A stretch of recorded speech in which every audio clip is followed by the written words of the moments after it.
अभी बस 2 मिनट में हमसे जुड़ेंगे कि एक अचलपुर भी एक बड़ा इंटरेस्टिंग है, क्योंकि वहां प्रहार, कांग्रेस, बीजेपी, राष्ट्रवादी, शिंदे की सेना, इन सब के बीच में एक अलग तरीके का एक अलग ही अचलपूरचं चालूच आहे. 25 वर्षाहून जिल्हा होणार आणि अचलपूर तर अमरावती मधला मोठ्या भागाच्या ठिकाणी मोठ्या प्रकारे धारणी आणि चिखलदरा सारखा जो एरिया आहे तो त्याची खऱ्या अर्थानं कनेक्टेड एरिया म्हणून त्यांनी दाखवलेला आहे. लेकिन फिर भी वहां जैसा विकास चाहिए वो नहीं हो पाने के कारण, देखिए 4 बार के आमदार थे और अभी मुझे लगता है कि हमारे किलेदार जी लाइन पर है, क्या बात हो पाएगी? अरखराव, हेलो नीलेश,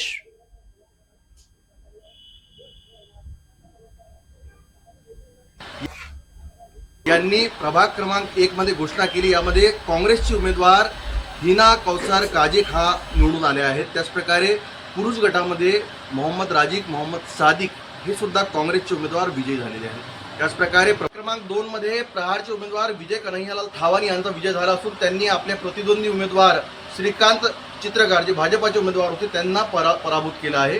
या ठिकाणी भाजपाचे उमेदवार दौलत आणि यांचा पराभव झाला असून या ठिकाणी अपक्ष उमेदवार नगाळा घेऊन विजय झालेले आहेत. भारती पांडे यांचा सुद्धा या ठिकाणी विजय झालेला आहे. प्रभाग क्रमांक 3 ची मतमोजणी सुरू आहे.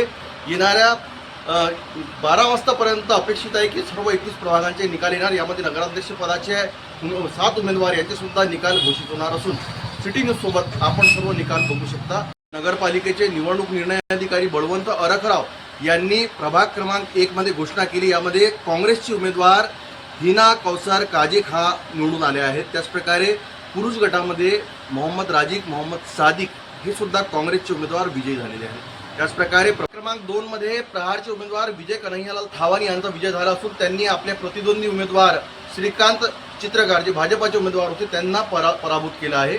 या ठिकाणी भाजपाचे उमेदवार दौलत आणि यांचा पराभव झाला असून या ठिकाणी अपक्ष उमेदवार नगाळा घेऊन विजय झालेले आहेत. भारती पांडे यांचा सुद्धा या ठिकाणी विजय झालेला आहे. प्रभाग क्रमांक 3 ची मतमोजणी सुरू आहे.